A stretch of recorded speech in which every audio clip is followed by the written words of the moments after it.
Hello, my name is Nolan Blair, and this is my reflective video. In my reflective video, I'm going to go over the best things I think College Rating 2 taught me.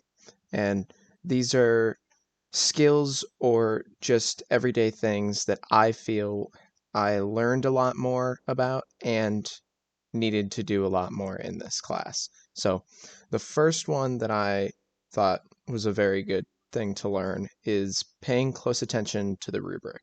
So, in high school, we learned high school and middle school, we learned a lot about following rubrics and looking at rubrics to see what we need to do for an essay or anything.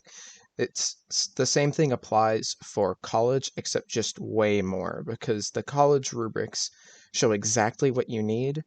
And if you follow that in a step-by-step process, you can basically, before you turn it in, know what grade you're going to get.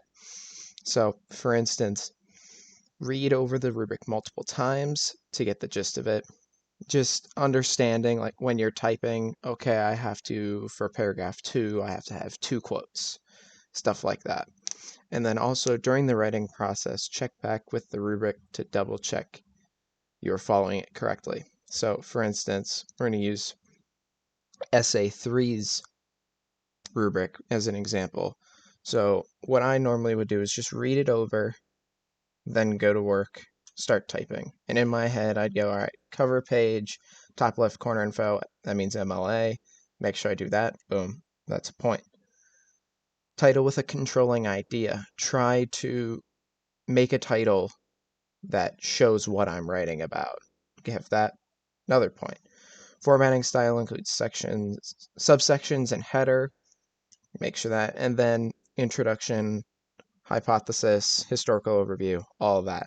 Make sure I'm going through all those, checking them off. When I'm done, I come back to double check and make sure I have everything I need. My second thing that I thought was a really good thing to have and know for this class is using less words to convey a point or argument. So shorten sentences and paragraphs to only the details you need, as in a short and sweet is better than a long and cumbersome. This is very useful because run-on sentences and just over-explaining things is not a good way to get points in college essays. So, an example of a sentence that's too long is the stigma of sciences being an enemy of the people has a lot of factors, but a main one could be its connection to world wars and the destructive inventions that were birthed during these wars. So that's a run-on sentence. It's a mouthful. It's a lot. A shorter and sweeter version that is a lot easier to say is the stigma of the sciences being an enemy of the people has many factors. A few of them have connections to world wars and the destructive inventions birthed during wartime. Now, I divided that into 2 sentences for an easier flow, and I made each sentence make sense and only have the information I need to put in it.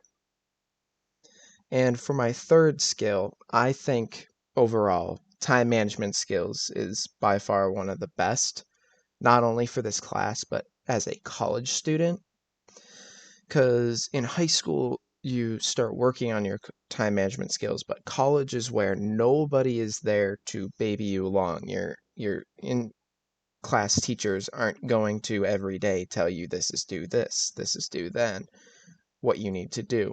You're on your own. You're turning into an adult. So setting aside time to write and read over your essays or do and look over any of your work in general is a good skill to learn.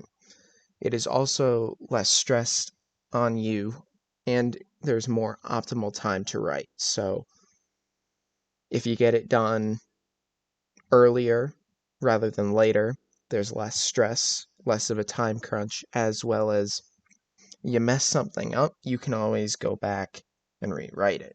If you're writing it the day it's due, you're not going to have as much time to make it better. This is my reflective video, and these were the 3 points that I thought were good things that I learned to use more and good skills that I hope other people learn as well. Thank you for your time.